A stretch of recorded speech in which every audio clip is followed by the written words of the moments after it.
welcome to Lillie Building Company, Building the Future, Repairing the Past, episode number 3. Now, this episode is going to be a little bit different, a moment of honesty.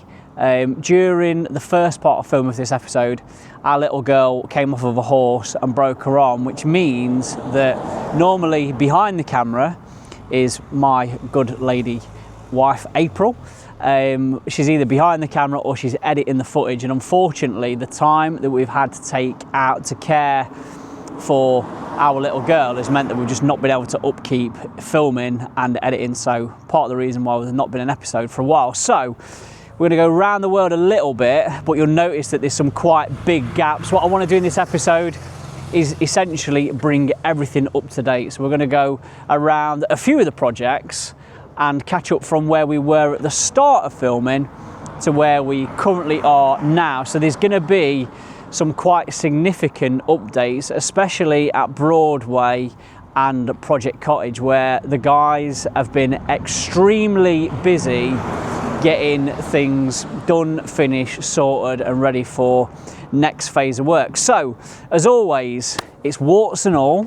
Let's go and check out first Project Duffield. So back at Project Duffield, another milestone. We're waiting for yet another crane to come and install this big old beastly crank beam that we've got going for the vaulted section of the roof. The good news is the lads are on site. We've got trusses on site and we're installing the truss sections of the roof. So come with me, let's get up the scaffold. There's a few ladders to climb, so I'm grateful for that, for getting the extra steps in. But the bad news is you might have to look at my bum for a little bit. So we'll speed this section up. Let's go.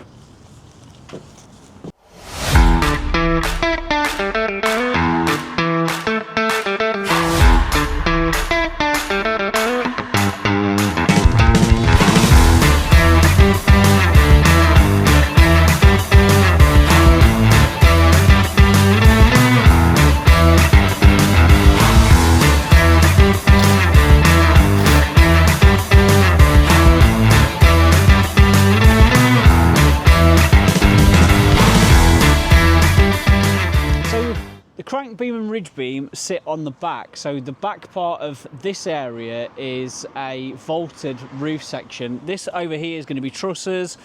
We've got a little bit of a box gutter that's going to go through there. That'll collect the rainwater from both sides of this roof. You can see the lads have already started making headway with the trusses being over that section there. So follow me around here and I'll again talk you through this crank beam arrangement, just a little bit more detail.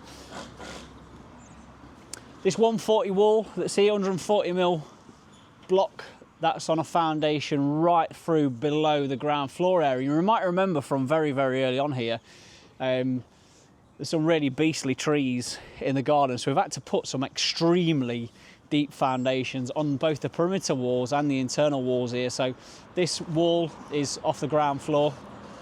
The foundation for that's around about 1.8 metres deep. That comes all the way through. And the ridge beam will sit on the top of that, and that's connected by masonry above that crank steel over there. The rest of the roof on this is trusses, so the lads are actually flying through these trusses now, which is really good to see.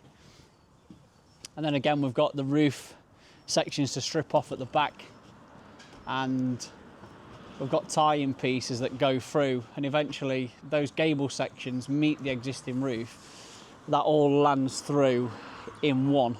I'll put a clip of the design in so it sort of makes sense with what we've got on there. And then over here, this is the client's master bedroom. They've got an ensuite that sits behind that 140 block wall there, and they finish with a beautiful, all of this section here is all glass, so the view for them in the morning over the field and over the garden is just going to be spectacular. I feel like that's a real kind of jewel in the crown moment or piece on this project.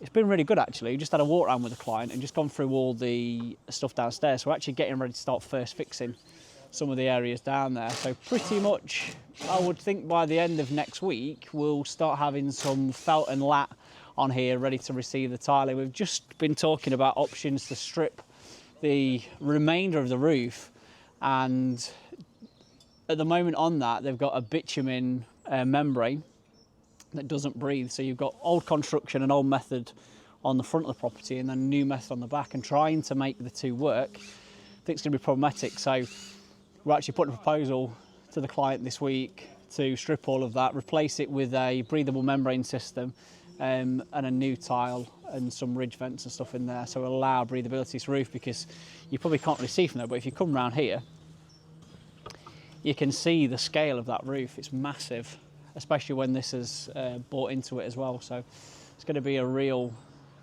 big size property for them. We've been talking kitchen details downstairs. Again, we're quite a way off that, but the kitchen's huge. So functional space, I think, is a really important one on this one, but I think the architect and the client so far have absolutely nailed it. So let's go now down to Project West, where the plasterers have completed their works and we are starting to get their kitchen floor tiled, utility room floor tiled, ready for receiving the kitchen, which comes in the early part of next week.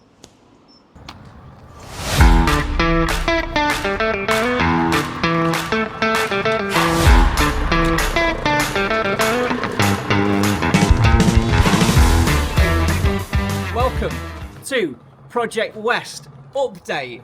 Lots happened since we were last here. Lots of stuff going on, even for a small project. There's lots of small things happening and a few big things happening. So starting first of all with drainage. Spoke last time we were here about the drainage on this project.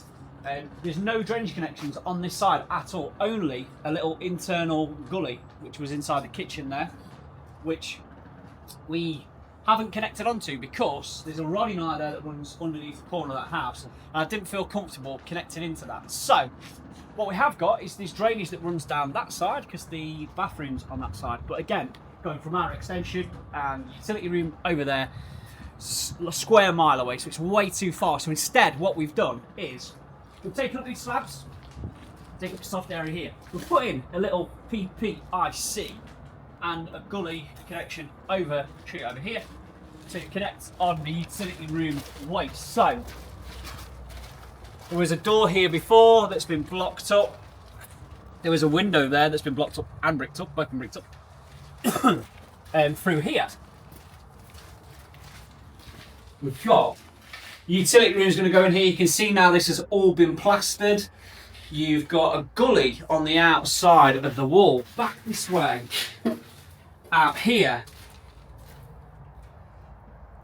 Got it. So that gully is basically going to take all of the wastewater from this utility room. You remember we had a wall in here that's been removed. The plasterers have been in. Tiler's priming up ready to start work today. That wall's been plastered. Got a new mains board gone in over there, and we've had to box this ceiling down because this happens quite regular, but even on a new build, I think this is about 20 years old, new and old, sometimes the walls will be a mile out of level, a mile out of plumb, and even the ceilings as well, a mile out of level. So you can't really see this on the ceiling, but where the old wall was, you got a difference of about 15 mil in one way, and then literally from left to right, that ceiling runs down by about 1.5 inches. So what we've done instead is we've basically done a box down on the ceiling. Now the mains wall was moved on Friday.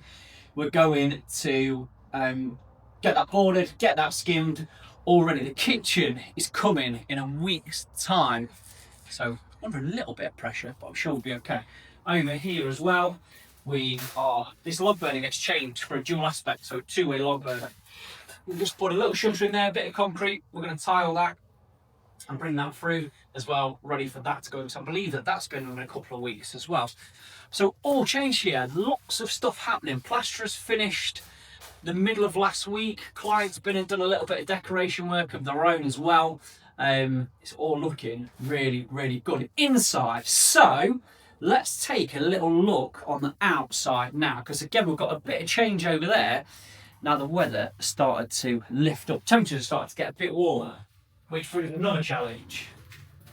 Oh dear, you're going to be in trouble studying that bit of concrete. Daddy's not going to like you. So, brickwork, we're up to scaffold height now. And as I've said before, there's a lot of steel in this. So straight off the bat, in the back of the building, I've got a bit of steel going above that there, bit of steel going above that there. Now this is a truss roof, which means it's very complicated in connecting on. We can't just splice through the truss as if it was a cut roof. We could kind of cut what we needed to out, put the steels in there, put some hangers in, and basically just put it all back together again under the guise of the structural engineer and body control. It's not that easy with trusses, so instead, what we're doing is putting steels in as high as we can. We're going to support the wall plate that runs through that one there. Mirror the heights through. Take off these bits of truss that are in there because we won't need them because the roof pitch is very slightly different. There's a ridge beam that goes through. We've got a crank beam that goes on here as well. So once we've got scaffold up, there's a little bit of brickwork to do at scaffold height. Strip the back of this roof off towards the end of this coming week, and then get ready for these crank beams to go on and for these ridge beams to go in as well. Just said to lads as I came, I said, God, it is so wet here. And if you remember, I think it was in episode 2, or more in episode number 1 actually, that I did say about the water table here and just how much water they get on the garden. And this is literally from a couple of days of rain, so we're going to make a bit of an effort to get this tidied up this week. Also over here, which is part of the reason why it's a little bit muddy and different, is we've got the drainage tank going in. So this job's an interesting one because as soon as the camera comes out, it's like the mass escape. Everybody runs away and doesn't want to be on camera on this one. But we've got a big hole dug here, ready to take that tank in there. So we're going to get that in this week, get all that pipe work put in there and get that working. But you can see that just what the ground's like. And there is so much clay, not a lot of soil, and, which I think this is a bit naughty, quite a bit of builder's rubble in that back corner, so that's definitely not going to help the ground conditions here. So, Project West update complete. Let's go and take a look over at Project Cottage because we've got the underfloor heating team in there, getting the underfloor heating pipe work in. And again, there's a massive change on that one because last time we were there, again, we were having conversations with the architect about that groundwater. Let's go take a look. So, back at Project Cottage, and there's a lot changed since the last time we were here. You may remember that right where Lewis is stood, manning the camera today, is on lead rain. We had that issue where we've got a load of water in there that we essentially just dug through and found a big old puddle. There was a load of old brick ends in there. There was probably the best part of like half a ton of 20mm pea gravel. So I think, considering that the screed was so much deeper, that I actually think that had been a problem before that had just been masked by the previous vendor of this property. Anyway, since then, reduced level digs continued. We've then put our 150mm of type 1 in there. We've got a 50mm sand blinding, first layer of DPM, 250mm layers of this special insulation that we've put in, and then membrane on top and underfloor heating. Now, the underfloor heating, lads, started this morning about 8 o'clock, and we think we're done by about 10:30, so they've absolutely smashed it. 42 square metres of insulation got in today, including this perimeter insulation they've got. Now, we've actually put in a 30mm insulation in behind what those guys have got, and that's on the internal walls, and then on the externals, it's a 70mm insulation that's gone in, so certainly moves in the right direction. Follow me through this way, and put the pipes. During excavation, also, we realised that there was no foundations underneath that chimney. So we dug down to about 350 and just saw that clay pocket was there. So consultation with building control and with the architect. What we've done is underpinned each side of that, put a concrete underpin in there, and then patched the little bit of brickwork in that we needed to with engineers, and then put all that back in together. The electricians have been in and the plumbers have been in as well, and you'll see that above we've tidied up the spaghetti and we've poured our new electrical feeds in, and also the plumbers have been in. We had to repipe the bathroom upstairs and put in feeds for radiators because originally the log burner that was in over there also did the heating system and the hot water, so that would have worked off of basically heat driving up into the it up into the loft. There was a cylinder in there, a coil in there, and that had made the hot water work, and something very, very similar with the heating system. I don't know much about them, but certainly did its job. Every time I've been here and washed my hands, I've always gone, fucking hell, I've not got the immersion heater on. But now we know why. Got air source heat pump going outside. Contrary to popular belief, this is not a little room for me. This lintle's only in at 1.5 metres-ish. Not just because I'm a short arse, but also we've got our tails that have come in underneath the floor for where the cylinder's going to sit under there as well. So next phase of works we've got on this one, we've got an inspection from the architect on the underfloor heating tomorrow. Hopefully we're going to be pouring the following day with our specialist screed. So it's a quick drying screed with a metal fibre in there as well. It's a liquid concrete essentially, and we need to force dry it because our client is now wanting to lay all the timber floors in here before the kitchen goes in and before he moves back in. So certainly under a bit of time pressure. The other thing that I've just remembered that we've put in is really strange arrangement we had here before. Basically, we've got a big old timber lintel in there that's now been replaced with a concrete lintel, and it's been infilled properly because we've got to air test this building. Actually, everything's got to be completely sealed. One thing within that makes it difficult is it's a cottage for one, so you're going to get some air displacement through internal walls which border next door on both sides, and also that you've got the arrangement around these timbers and stuff like that.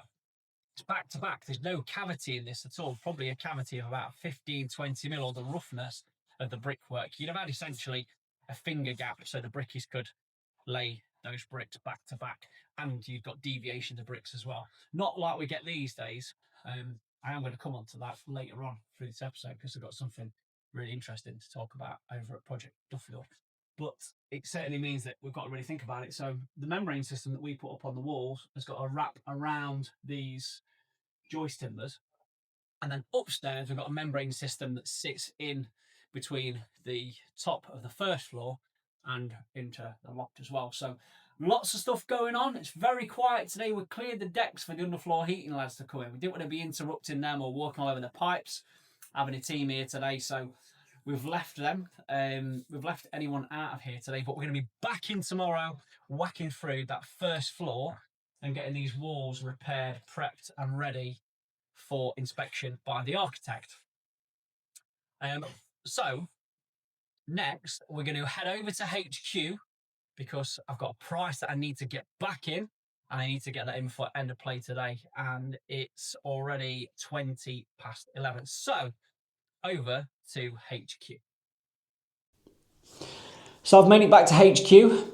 I've made myself a brew and I'm just getting ready for a suppliers meeting. Now, when I set up my own business about 6 years ago, we would have around about 1, maybe 2 price increases a year, and that would generally fall around inflation and any economic change.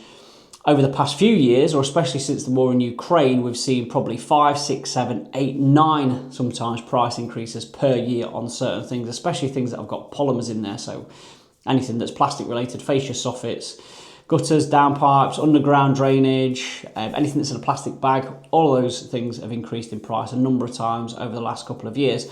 Unfortunately, we're at war again, this time in the Middle East, and the obvious thing that I'm concerned about with my small business to my clients is what does that look like in terms of price increases. Fuel has already gone up around about 20p a litre where I live in Derbyshire. Does that mean that materials also are going to increase massively in price? So one thing that we need to try and mitigate is reducing that chance by talking to our suppliers front end, understanding what the implications are on that there.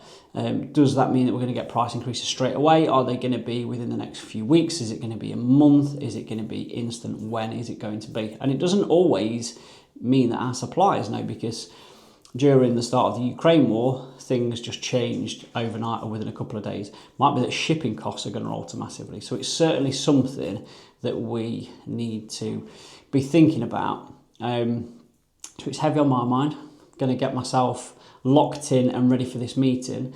Let's head over straight after this to Project Duffield, because we've had a couple of instructions come through in the last 24 hours, and quite a big one down there. So let's go and take a look.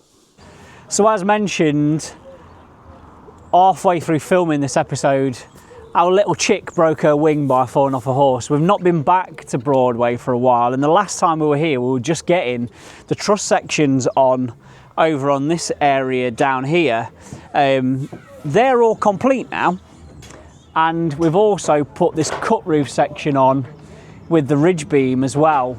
So that's in, and then I made the decision personally to change this section through the middle here that originally was in as a truss roof, and I just didn't like it. It didn't work for me.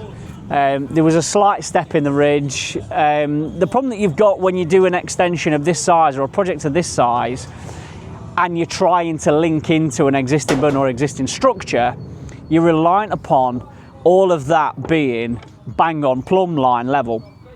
And what we've actually found on this is, over on that side to this side, there's 1.5 degrees difference in the pitch of the roof, which 1.5 degrees in most things doesn't really make much difference, but in a roof it makes a massive amount of difference. So for me it didn't work. We made the decision to just rip it off and start that section again. Just said as I come up the ladder talking to the team up there that it just has made such a big difference getting that right. So we're pretty confident that that's been the right thing to do for that section through there. If you come this way with me,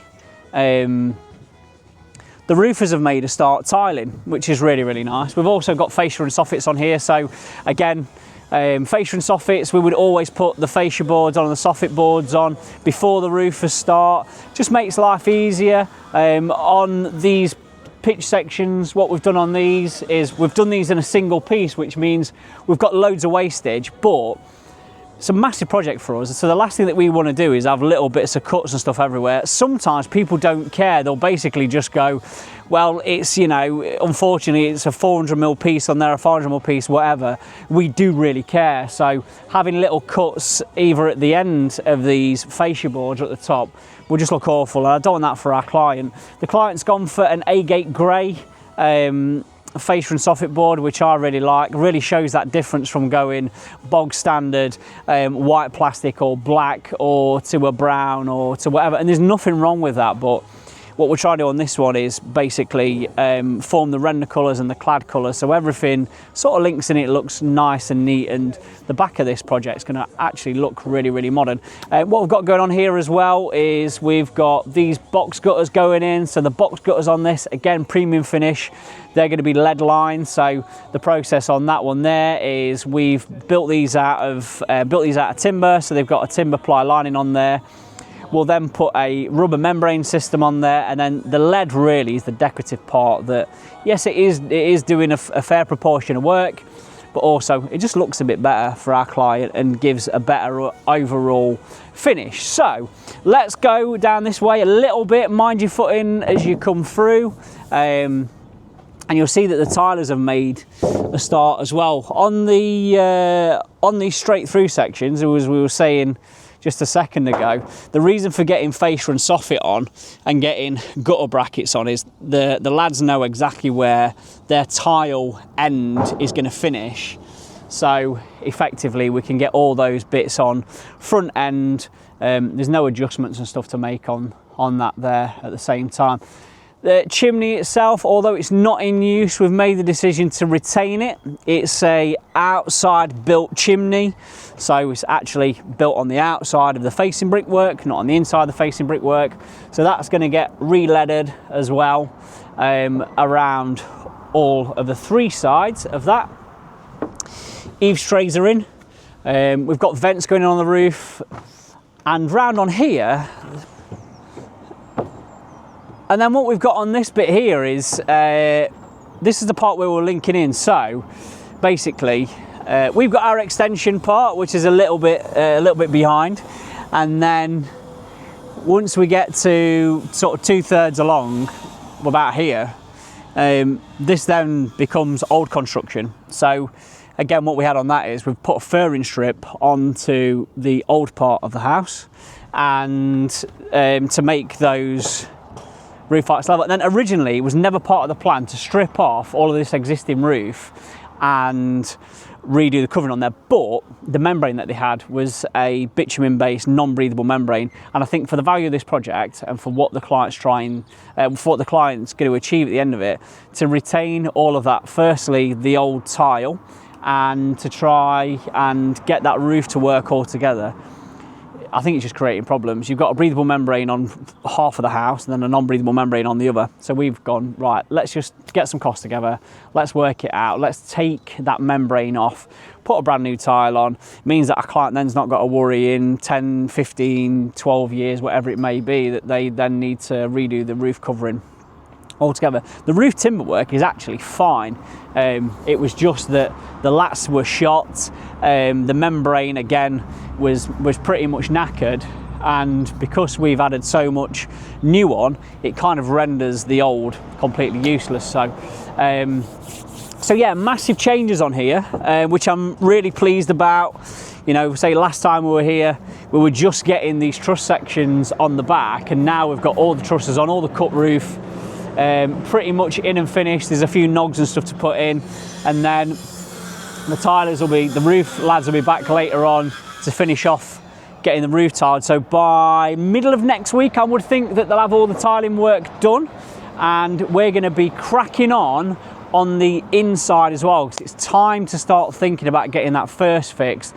The other thing that we've done behind the scenes is we've now got all the bathroom designs done. The kitchen design is about 70-80% there, so there's a meeting next week just to top and tail that and get that one boxed off. Doors and windows have been measured as well, so all looking pretty good, fun and fruitful over at Project Duffield.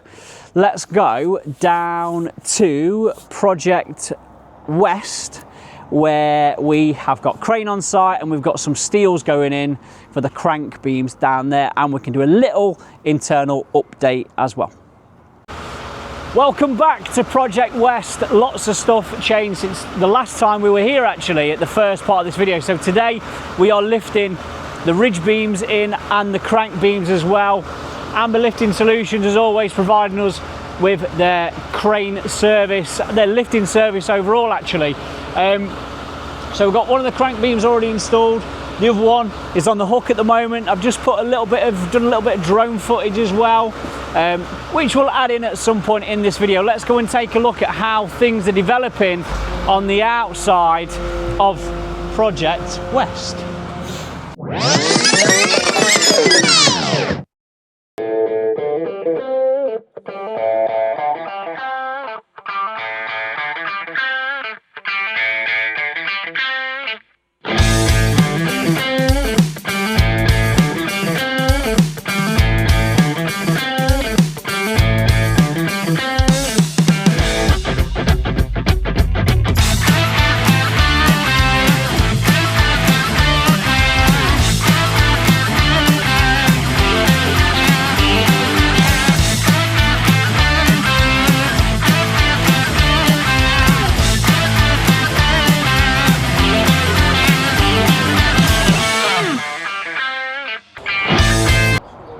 So we've got the second crank beam on the hook now. The lads are just getting ready to knock that into place. It's going to get a little bit noisy pretty quickly. As I mentioned previously, we've got two pieces of steel at the back of this property because we've got extended knock-throughs that go through the back there, which means the door set and the masonry is coming out the back of the house to give access into this new extension area.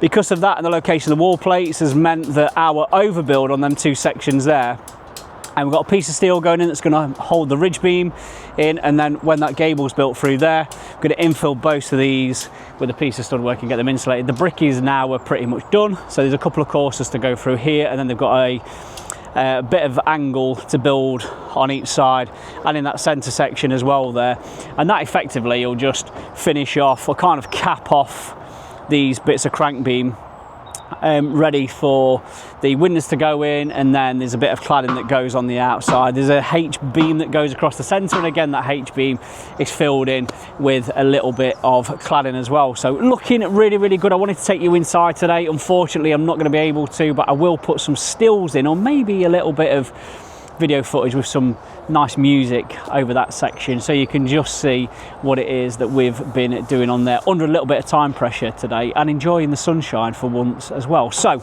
let's take it over to Project Cottage. We're going to see the team over there, where they have made an incredibly large amount of headway inside and outside on that project too. Welcome back to Project Cottage. Massive difference since we were last here. I'm upstairs in one of the bedrooms. So we've been talking a lot about this being a passive house project, and that means that the insulation values and the wall build-ups typically are different to what you get now in both modern construction and in most renovation projects and upgrades. So what we've got on this one here is we're using dry coat on the external walls. That's effectively being used as a sealer plaster. On this one, the walls are just absolutely all over the place, which means we've got to build up the dry coat in layers, make it flat, and then effectively from there what we do is there's a batten system goes on, which forms a little bit of a cavity for airflow, a membrane goes on, insulation goes on, plasterboard goes over the top, and then we pink skim that out. The window guys have been in. They've done a great job of getting the windows in on this room in here particularly. Our membrane also tapes onto their membrane. It's all very complicated to what goes in. New loft ladder is in. Follow me through this way. MVHR system is now pretty much in. We've had to make a couple of amendments on that. The design didn't quite work first time, so going through here, there's a lintel in this above here, which we've had to sort of dive down, which is why we've got bends and that in here, but this is pretty much ready now. I'll show you shortly up on the roof. We put some terminals in that are about this big to terminate through the roof, because again, on the outside, the soffit on this building is really, really low. So to avoid any really ugly boxing, we've actually terminated them through the roof space. In the bathroom ceiling's been skimmed. This is having spotlights in there. Again, on this one, we've got a membrane system that goes through all of the ceiling spaces on these. It's fully taped, fully sealed, and then we down battened each ceiling, and that's now been skimmed, ready to receive the spotlights. Cables are in. The lads have got a map. They've got a plan, which is great. That's how we do it down at Lillie Building Company. Pretty much the same thing in there. So again, ceilings are skimmed, membrane system and that's in there, and we've got our first coat of dry coat on that ceiling there as well. We think back in the 90s at some point the building's been extended. So on here, again in all of these there's no cavity. Actually on the back here there is a cavity wall here, but they've returned the cavity round, so we can't put cavity closures on. So the build up on that is slightly different. We've got a membrane system that basically pulls round, taped onto here, and then with plasterboard then reveals, skim then reveals. It'll all make sense. Again, we've got MVHR going into every single room in this building, in this property. Upstairs, that is, not downstairs. In the loft, we've over insulated the loft and that as well. That's all been done. So we're cracking through. Let's go downstairs and have a look, because the plasterers are down there, and we're pretty much there on plastering that ground floor area. Upstairs a bit different. We have to build up that in layers, so you kind of do a bit, go away, come back, do a bit more, go away, come back, do a bit more. So let's have a quick look downstairs at what the team's been doing down there. Right, so downstairs at Project Cottage, and the plasterers are having an absolute field day. Matt and Shane, the dynamic duo, just getting it done down here. So again, this is what you end up with the top of this IWI membrane system that goes in. So built up in layers, finished with plasterboard, and then over skim. Ceilings are done. Down here we've got a couple of pop-ups in, pop-outs, sorry, in for the MVHR system as well. Again, with that wall build-up system going in, we've had to extend light switches coming through. All the sockets have been extended through as well. So we've got back boxes to mount on them and get all that terminated as well. What else has been going on? I can't think. So we've got windows and doors have been installed here again. These beautiful Accoya doors and windows. Really, really nice. Absolutely love them. We've got windowsills to go on, which are going on tomorrow, so we can plaster around the windows upstairs and downstairs. Next week we're going to be cracking on with getting these 2 bedrooms above that area there, getting the IWI system in on them. Last time we're here, actually, we'd only just put the underfloor heating down, so I think it's been about 3 weeks since we've been back, so a lot's changed. Floor's been screeded, MVHR system obviously been completed pretty much.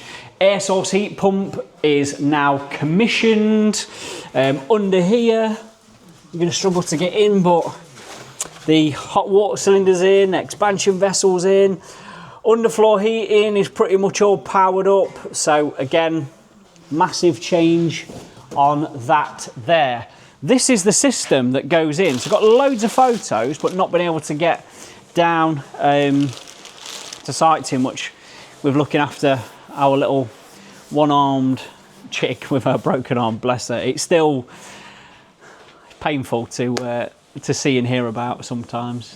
Funny sometimes, but also painful, because I do really feel for her. Being 8 years old with a broken arm, it's really knocked her confidence.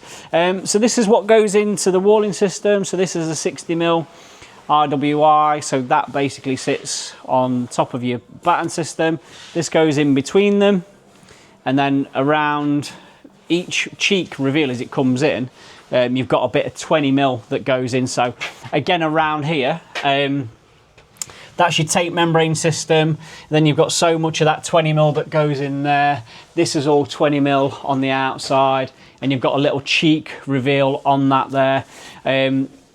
In here, wasn't part of the plan, but we've taken all of this plaster off in here. And the main reason for doing that is this building's got to be air tested, and for us to air test it and be 100% happy and confident with that air test, we really need to make sure that we've filled every single hole, every single nook, crevice, cranny, whatever it may be. And the only way that we can do that is purely by reapplying a wet plaster system rather than the old damp, horrid dot and dab that was in here before. So decision between us and the client. Client's happy with what we've proposed to do, which is basically to strip all of the kitchen out, butt naked, back to masonry, and put a brand new plaster system in as well. So a lot gone on in here in that couple of week period. This is the 20mm stuff that goes in. So it's like a really hard compressed board that'll go in, and that sits within there on that system, obviously on top of the wet applied plaster.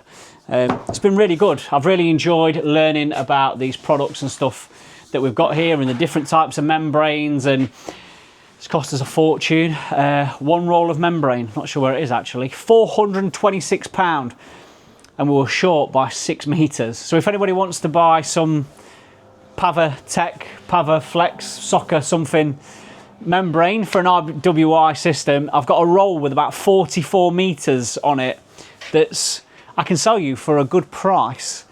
Moving out into the garden, again, we've had a bit of a clear out inside, and we're going through the motions of tidying up outside. One of the things that I will say on renovation projects is when you get to where we are, where you're renovating every single room kind of all at the same time, you're so limited on storage. And one thing that's typical about this project is just how much storage that we've needed. You can see with the RWI that we've got on the inside that purely we've needed all of that to come here at the same time, because if you have it and it comes in dribs and drabs, it costs a small fortune on delivery. So we've got that down here in 2 phases for what we've needed at each time. Eventually the client is going to be installing an external wood fibered insulation as well, and then that's going to be rendered over the top. So all these bits of render patch and stuff, we're going to do some localized patching on those, and long term it'll all be finished and stuff out here. But again, you know, we need to have a good rooty tooty and tidy up down here. So part of the plan for tomorrow is to get the lads in, give everything a bit of a tidy, a bit of a root toot through, complete these bits of plastering that we need to. A lot of the timber that we've got that's here now, we actually need for the IWI upstairs. So it's hard. Renovation on any house is difficult, but when you've got a little period cottage like this where you're trying to upgrade it all at the same time, even drip feeding material in, it's really difficult. And one thing here specifically is the bits of amendment that we had to do on the MVHR really cost us on programme, because getting the extra bends and the bits and bobs that we needed to, the programme delay on that's something like 2 weeks just in that area, and it's the knock-on effect going, we can't finish the MVHR, so we can't do the box downs, we can't do the insulation work, we can't board it, we can't skim it, we can't then decorate and get follow-on trades in. So it's really, really hard. I think if you're planning renovation work, having someone like us, a builder that's a bit of a one-stop shop, is definitely the right thing to do. So really excited, really grateful that we've been here today to visit this project. Off we go now to Project Penny, which is the secret little one that we're also filming that separate series about at the moment. So let's go and take a little look at what's going on over at Project Penny. You could go and have your cream cake. Every time you come onto a job that some members of staff, which is fine, I respect it and I appreciate it, don't want to be on film. So the minute that that little camera comes out, it is like mass exodus. Anyway, welcome back to Project Penny. Big pour yesterday, so now we've got foundations in, which is great. Next step of this project is getting the drainage in, which isn't that simple. So follow me. Everything at the back of this house is retained pretty much. So that rainwater pipe that's over there, that's going to then come onto our new roof. So the existing roof will discharge onto the new roof when the new roof goes on. So that will stay as it is at the moment on a temporary connection. We've then got the soil pipe. The soil pipe's going to come in to a new connection.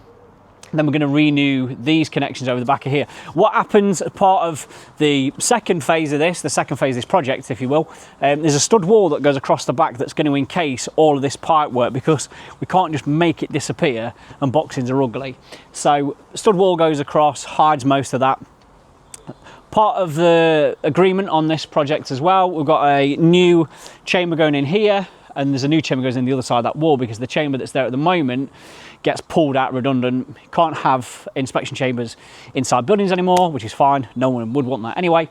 And we're going to renew the whole line of the old salt glazed drainage pipe that's in there as well. So we broke it when we were digging out the foundations, but this old stuff here that looks a bit like clay, this old salt glaze, is really, really brittle. So we're going to renew that all the way through into our new chamber, which is on the other side of the wall. We'll nip round there in a second because the lads are having a cream cake. So we've just treated them to a cream cake from Bird's finest bakery in Derbyshire, I would say.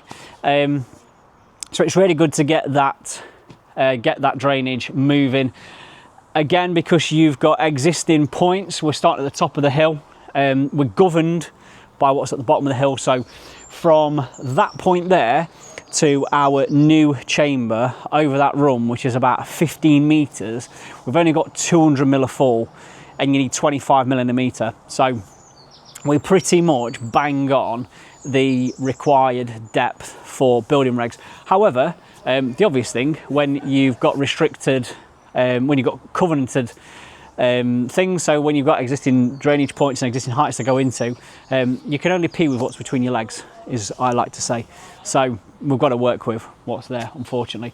Got a big delivery on tomorrow, so we've got block work coming, we've got blocks coming, we've got bricks coming, we've got sand coming, cement coming, mixer, everything getting ready for the brickies coming towards the back end of next week, and they'll be landing as soon as we've got this drainage in and it's all signed off. It's really nice to see this coming together, and it's moving nice and swiftly, which is just how we like it. So back at Project Duffield, and our client has just instructed the garden works. I'm going to drop a plan in so you can see what's going on in this garden. Hell of a lot going on there. We've got pond going in, a multitude of different paths going in, patios, bases for workshops, storage sheds, all sort of stuff going in. Loads of lighting going in and power going in outside as well. Obviously we've got 3-phase to bring in to get into the hydro pool as well.